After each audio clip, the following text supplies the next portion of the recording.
Bonjour à tous. Je suis très heureux de vous accueillir pour cette 6e édition. Très heureux que vous soyez là et qu'on puisse démarrer ces 2 journées enthousiasmantes, en tout cas pour nous. J'espère qu'elles seront autant pour vous. Voilà, c'est la 6e édition des Cross Video Days. Et moi, j'avais envie de vous dire quelle magnifique année on a passé cette année. Vraiment, c'était une année extraordinaire. Je sais que c'est pas l'ambiance en ce moment, et moi j'ai envie de le dire parce que c'est une réalité. On voit la consommation des vidéos sur Internet qui est en train d'exploser. Et ça, c'est une extrêmement bonne nouvelle, à la fois sur le web et sur mobile. Du coup, les annonceurs arrivent de manière importante. Et puis, ça va avoir des impacts sur la production, sur la création, parce que cet argent va venir un moment sur la production et sur la création. On en est très heureux. On a vu des projets magnifiques qui sont sortis cette année, qui vont à la rencontre d'une audience qui est de plus en plus grande et de plus en plus importante. On va avoir 2 case studies qui vont être faits, qui vont être extrêmement intéressants, en particulier sur un retour d'expérience de Fort McMoney avec son auteur David Dufresne qui sera là pour nous en parler. Ça sera demain, mais aussi avec Do Not Track et avec les 2 producteurs, dont en particulier Alexandre Brachet qui va nous faire aussi un retour d'expérience sur ce projet qui est sorti il y a un peu plus d'1 mois. Vous avez tous certainement entendu parler et qui a fait beaucoup de bruit, Do Not Track, et qui est sur le pistage des internautes, à quel point on est tous suivis, poursuivis.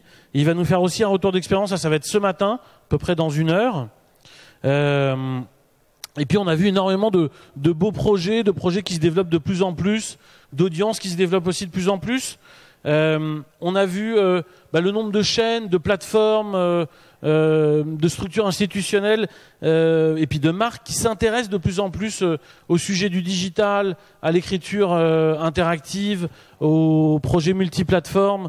On le voit et on le constate nous tous les jours ici, et en particulier avec les 60 commissionneurs qu'on accueille cette année dans le cadre du Content Market. Donc ça, c'est quelque chose qu'on constate à la fois dans les chaînes, avec les historiques qui sont là depuis plusieurs années ou qui arrivent cette année, des gens comme BBC, ZDF, La Rai, DR qui vient du Danemark. Voilà, toutes ces chaînes qui s'investissent de plus en plus sur ces sujets-là.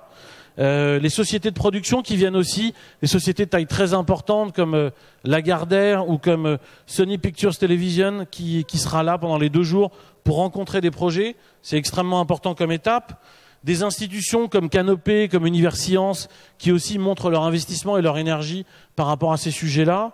Des marques, je vous en parlais. Il y a Red Bull qui est là. Il y a 3 représentants de Red Bull qui vont être là pendant 2 jours pour rencontrer des projets, pour pouvoir coproduire, investir, les accompagner. Donc ça, c'est aussi extrêmement important. On a vu au cours de cette année se développer de manière très forte les opportunités internationales. Nous, c'est quelque chose sur lequel on est très attentif au Cross Video Days, parce qu'on est avant tout un événement européen et international, avec de plus en plus d'opportunités. On voit le fonds de Wallimage, on voit Pictanovo qui depuis de nombreuses années fait ce travail et qui continue à investir, à développer des projets transfrontaliers. Le FMC, le CFC du Canada qui seront tous les 2 là pour nous parler de l'évolution de ce marché et qui sont des leaders dans leur pays. Et puis on voit, et depuis longtemps pour certains, des acteurs publics qui s'investissent de manière importante. Et j'avais envie ici de saluer à la fois le travail, l'énergie, la volonté du CNC qui, pour tous les producteurs en France, ils savent le travail qu'ils font, l'accompagnement qu'ils vous proposent. Nous aussi, on a la chance de pouvoir en bénéficier depuis la création de l'événement, donc c'est quelque chose de très important. Et ils permettent à la création de se développer, d'exister, à des projets de naître. Donc ça, c'est une excellente nouvelle. Ils vont prendre la parole pour vous expliquer encore le principe d'aide, les outils qu'ils ont mis en place. Ils vont faire ça demain à 15h15. Et puis, à tout moment, vous pourrez les croiser parce qu'ils seront plusieurs représentants à être là pendant les 2 jours sur l'événement. Et puis, cette année a vu naître aussi la première association de producteurs digitaux, multiplateformes, appelez-les comme vous voulez. En France, on en est très fiers, ils s'appellent PXN. Ils vont être là aussi, ils vont avoir un workshop demain matin pour présenter un peu leurs actions, pour vous expliquer ce qu'ils proposent et vous proposer de les rejoindre dans cette association. C'est pas un nouveau syndicat, c'est vraiment une association, c'est comme ça qu'ils se définissent. Et puis ils vont aussi faire un petit keynote ici demain après-midi, après la remise des prix, Mais voilà, moi je voulais les saluer, les féliciter pour cette initiative et leur rappeler que les Cross Video Days, c'est leur maison et qu'ils sont toujours les bienvenus ici. Avec toute l'équipe des Cross Video Days que je remercie, que je félicite vraiment pour avoir réussi à monter cet événement. On les félicitera encore plus à la fin parce que on verra si ça se passe bien. Mais voilà, on a toujours voulu depuis la création que cet événement soit un lieu de rencontre, un lieu de business, un lieu de rencontre qui soit productive pour les gens qui y participeront. Donc il y a un outil qui s'appelle le CVD Network qui vous permet de vous connecter les uns aux autres à la fois pendant l'événement, mais bien sûr pendant toute l'année qui suit l'événement. Donc n'hésitez pas à l'utiliser pour continuer à générer des contacts. Tous ceux qui sont inscrits, vous avez reçu un password et vous avez la possibilité de le faire. Et puis il y a le Content Market qui est juste derrière ce rideau et qui cette année reçoit 85 projets de plus de 22 pays et puis 60 commissionneurs. Je pense qu'il y aura plus de 500 rendez-vous qui vont s'organiser. Donc c'est vraiment une énergie, une activité qui va être extrêmement intense et j'espère très productive. Mais au-delà du côté rencontre, business, on a voulu aussi que les Cross Video Days soient un moment de rencontre, un moment de découverte. Un moment de découverte des innovations. Et on est extrêmement fiers et heureux d'accueillir Noni de la Peña, qui est considérée au niveau international comme une des grandes personnalités de la réalité virtuelle, ou de la VR, comme on dit, et qui nous fait l'extrême plaisir d'être là. Elle va parler cet après-midi, mais qui nous fait aussi le grand plaisir d'être venu avec une démo. Je vous invite tous à aller l'essayer, ça dure 4 minutes. C'est une démo autour du projet Syria, qui est un projet mondialement reconnu. C'est juste à l'entrée, vous l'aurez peut-être vu avec toutes ces caméras et ces trépieds. Et c'est vraiment une expérience de VR. Pour ceux qui n'ont jamais essayé la VR jusqu'à maintenant, je vous invite à le faire et vous allez découvrir un autre monde, un autre univers en termes de création et vous rendre compte de l'immensité des perspectives. Il n'y a pas qu'elle qui va vous permettre d'essayer, il y a aussi le projet Sequenced qui est sélectionné dans le cadre du Content Market, mais qui est aussi venu avec de la techno et de la démo. Et puis un projet français qui va partager sa démo, qui est pour l'instant pour les commissionneurs, mais qui va le partager avec les autres, qui s'appelle The Taste of Risk. Et leur projet que je trouve absolument génial, c'est pour ceux qui connaissent les wingsuits, donc les gens qui sont des oiseaux, qui volent avec des ailes et qui n'ouvrent pas leur parachute jusqu'au dernier moment. Eh ben, ils vont faire ça dans une expérience de VR. Je vous laisse imaginer à quel point on va pouvoir voler dans tous les sens du terme lorsqu'on va avoir le casque sur la tête. Voilà. Bon, pour nous, c'était une année magnifique pour notre industrie, pour tous ces projets créatifs qui sont en train de se développer. Je pense que c'était une très belle année et on va essayer de faire en sorte que ces 2 jours soient aussi des journées d'exception.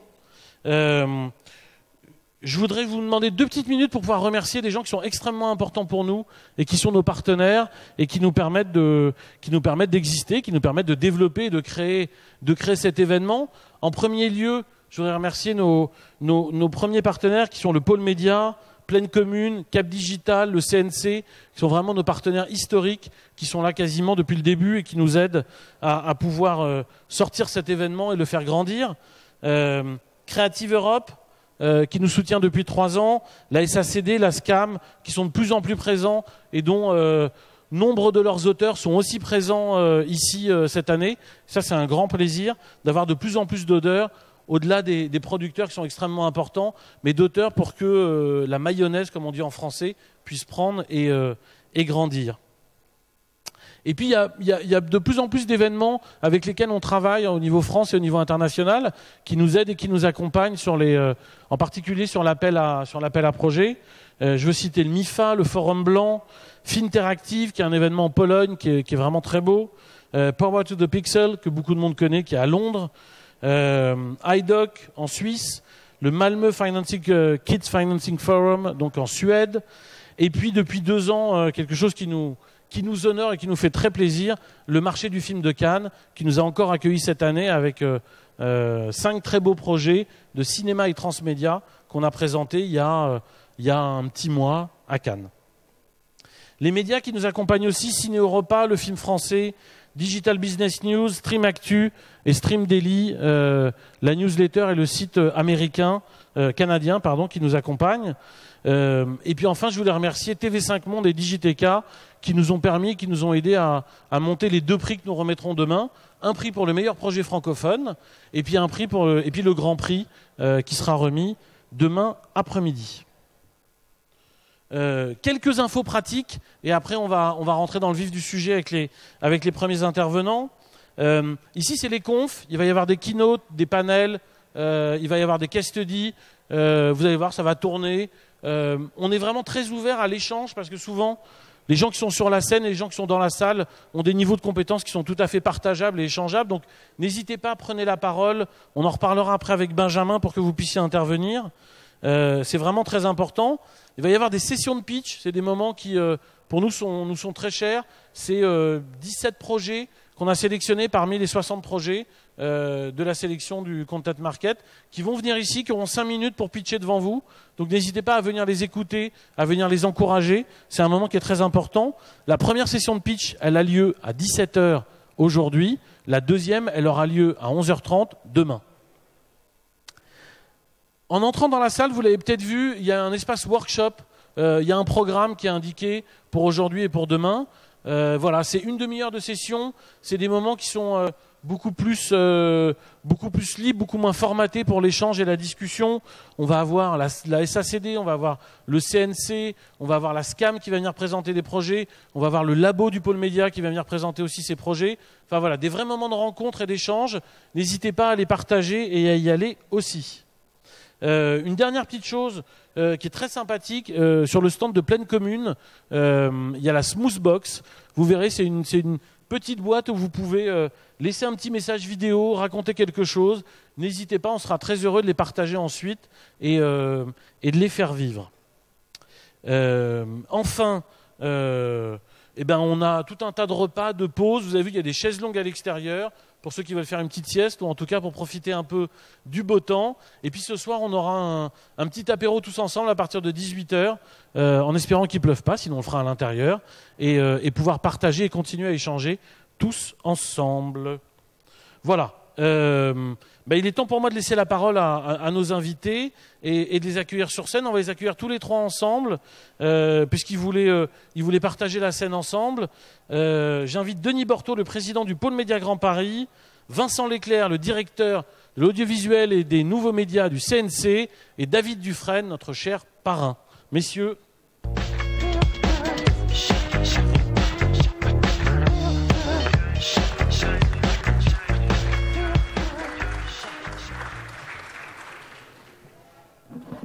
Denis, alors, très heureux de vous accueillir. Le pôle est auprès de nous depuis la création des Cross Video Days. Et c'est un grand plaisir et un honneur pour nous. Je vous en prie. D'accord, merci. Bonjour à tous et à toutes. Donc, le pôle média que je représente aujourd'hui, dont je suis le président, accompagne les Cross Video Days depuis la création. Donc, qu'est-ce qu'est le pôle média? Le pôle média donc, représente... C'est une grappe d'entreprise dédiée à la filière image numérique sur le territoire du Grand Paris.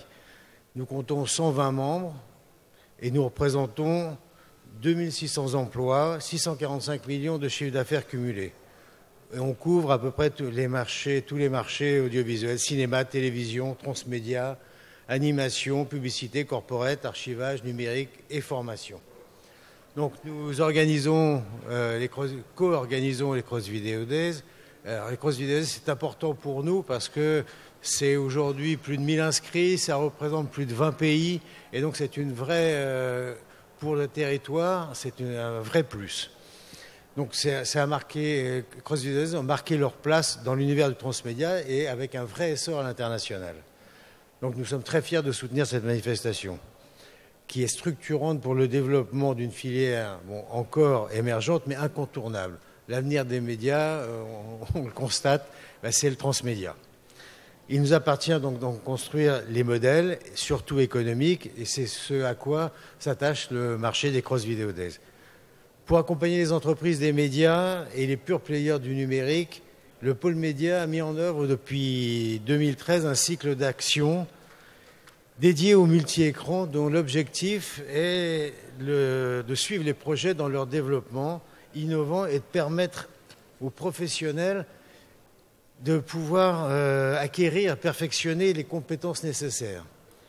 Le pôle a réédité cette année son cycle d'événements en partenariat avec l'INA Expert et le CIFAP, qui nous ont aidés à mettre en place des formations ciblées sur les spécificités du multi-écran, avec une particularité sur le pitch transmédia. Le cycle a démarré en janvier dernier par le lancement de l'appel à projet multi-écran du Labo. Pour mémoire, celui de l'année dernière, un des lauréats sélectionnés coproduit avec le Canada un projet qui avait été sélectionné. Depuis 2 mois, ce labo, donc avec les 10 lauréats sélectionnés, sont coachés par les meilleurs experts. Les projets vous seront présentés aujourd'hui à 11h30 dans un workshop. Donc allez-y nombreux, vous verrez, ça sera très intéressant. Nous terminerons notre cycle à l'automne prochain par l'organisation d'une masterclass internationale consacrée à Boris Razon. Boris Razon, pour ceux qui ne le connaissent pas, vient d'écrire un livre qui s'appelle Palladium, qui est absolument formidable, que je conseille à tous.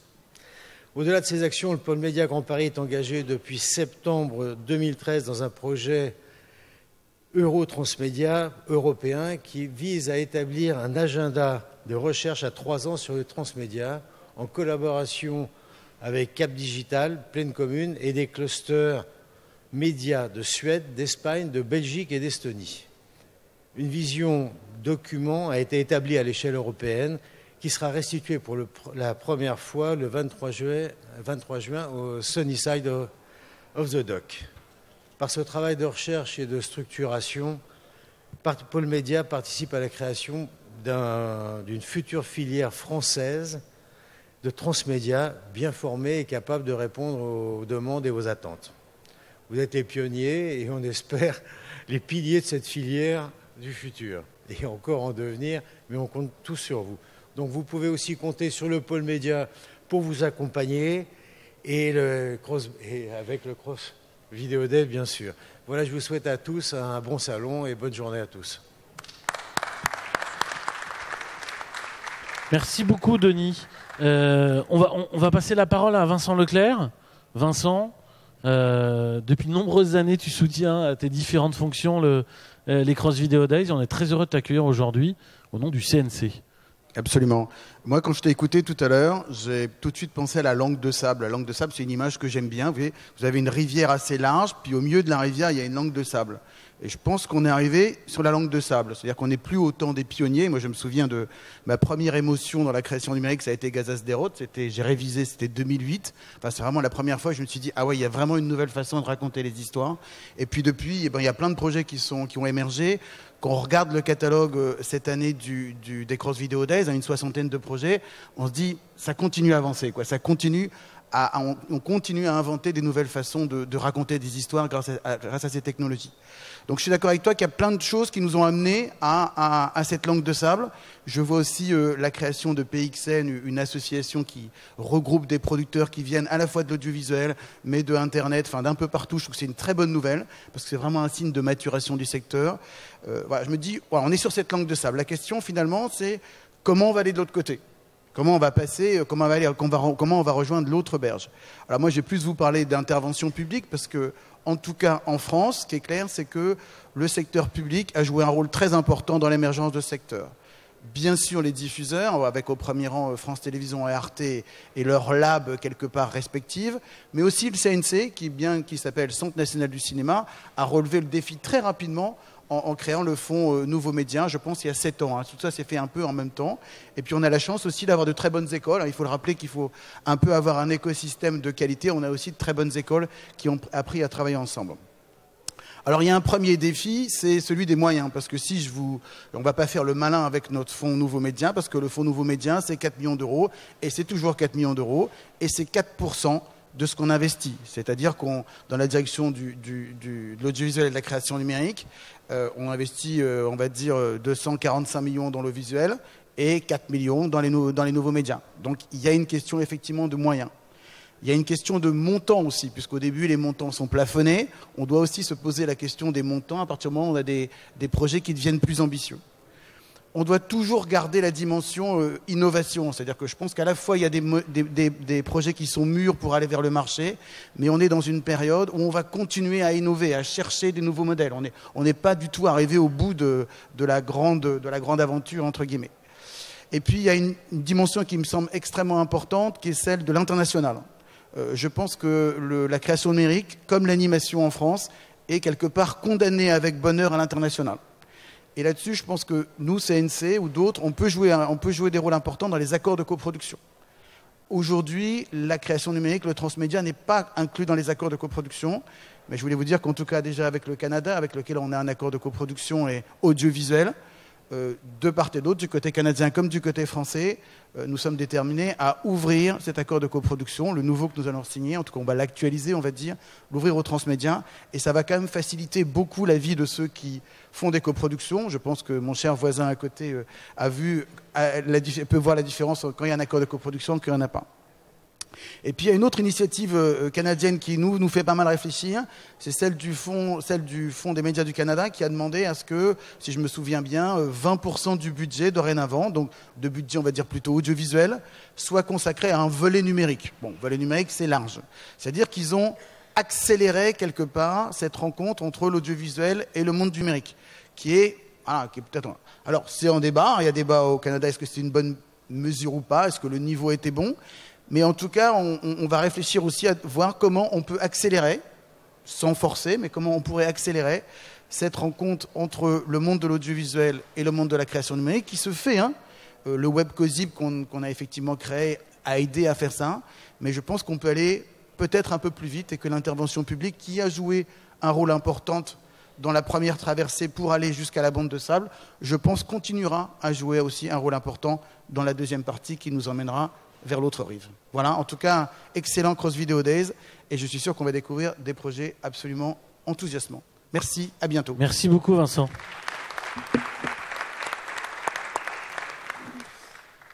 Ouais, vas-y, je t'en prie David, je t'accompagne. Voilà, depuis l'année dernière, on a inauguré le fait d'avoir un parrain sur cette manifestation. On a eu l'amitié d'avoir... je pense que c'est ça que tu cherches. Ça aussi. On a eu l'amitié d'avoir Alexandre Brachet l'année dernière et on a l'honneur et le plaisir d'avoir quelqu'un qui est créatif numérique, reconnu à l'international et qui vraiment invente et crée les images de demain et les histoires comme on les racontera dès aujourd'hui et puis dans l'avenir. On est vraiment très très honorés. Merci encore David d'être là et je te laisse la parole. Merci beaucoup. Merci à tous. Bonjour.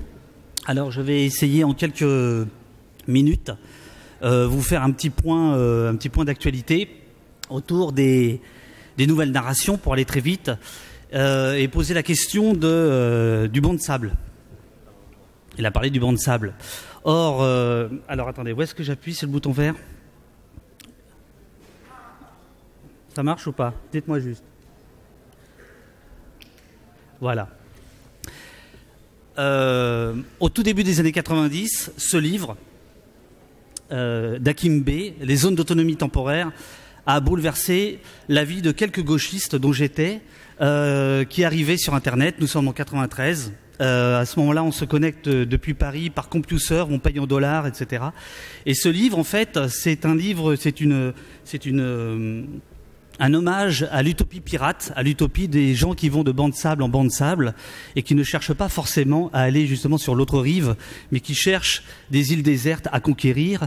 Et c'est toute la philosophie en fait des flibustiers du XVIIe et du XVIIIe siècle qui était appliquée au réseau par cet homme, ce philosophe qui s'appelle Hakim Bey. Nous sommes donc au milieu des années 90. Et à ce moment-là, alors est-ce que j'ai pas du tout l'habitude de marcher avec ça, moi ? Est-ce que le son est branché ou pas ? Parce que là, s'il n'y a pas le son, ça ne marche pas. Et non, vous n'avez pas mis le son. Bien. Voilà, je voulais vous faire écouter un son extrêmement important pour moi, tant pis. C'était le bruit de la porteuse, le bruit du modem.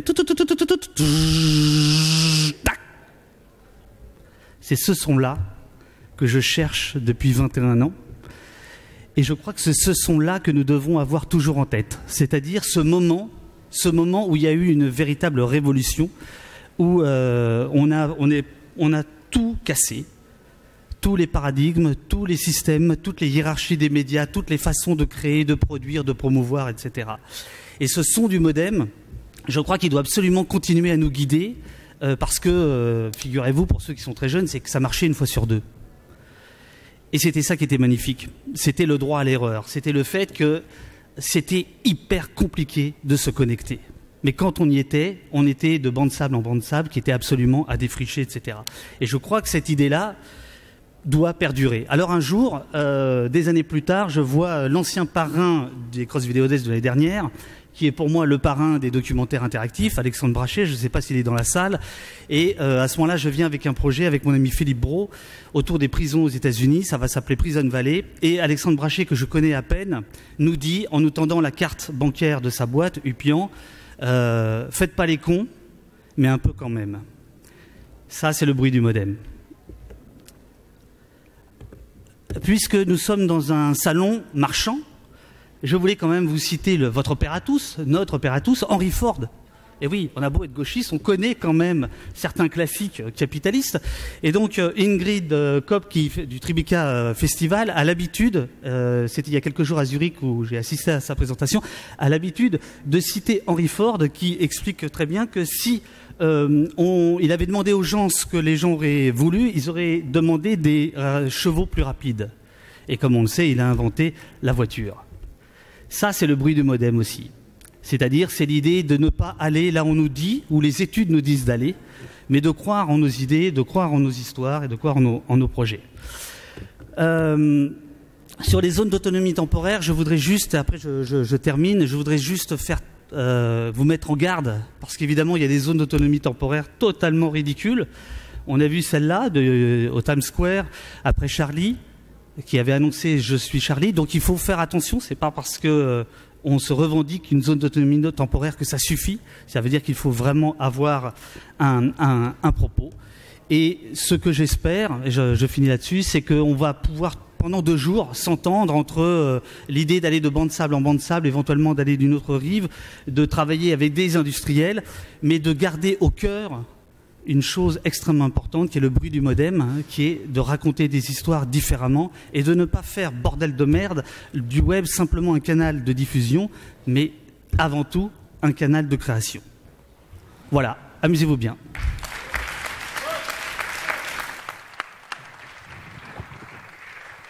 Merci beaucoup David d'avoir lancé si bien ces 2 journées. Merci.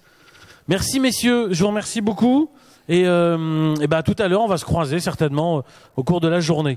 J'invite Benjamin Hoguet à nous rejoindre sur scène. Il va être votre MC. Il est auteur et créateur interactif et transmédia. Et absolument, il le mérite. Merci d'être là. Donc, il est entrepreneur. Il vient de sortir son premier livre, La narration réinventée. Que vous pouvez trouver dans toutes les bonnes librairies et sur Internet surtout. Surtout sur Internet. Surtout sur Internet. Et il va être votre MC pendant 2 jours, de manière à pouvoir donc reconnaissez-le, voyez-le dans la salle. Il sera là avec un micro. Si vous voulez intervenir dans les débats, n'hésitez pas. Et on avait prévu de parler un peu des débats, mais je pense qu'on va accélérer un petit peu, si tu veux bien. On va accélérer un tout petit peu. Je vais juste vous donner les 2 règles du jeu. La première, c'est Twitter. Quand vous tweetez, pensez bien à mettre le hashtag CVD 2015. Ça fait toujours plaisir. CVD. Hashtag CVD. On a fait plus court cette année parce que comme ça. Ah bon, bah parce que là c'est. Bon, on fera les 2. Voilà, on fera les 2. Voilà, comme vous voulez. La deuxième règle du jeu, effectivement, c'est on veut garder les choses assez fluides et en interaction avec vous. Donc, pendant les conférences, les modérateurs feront attention. Je ferai attention. Mais n'hésitez pas, effectivement, à lever la main. Comme ça, on pourra accepter un peu des questions du public régulièrement.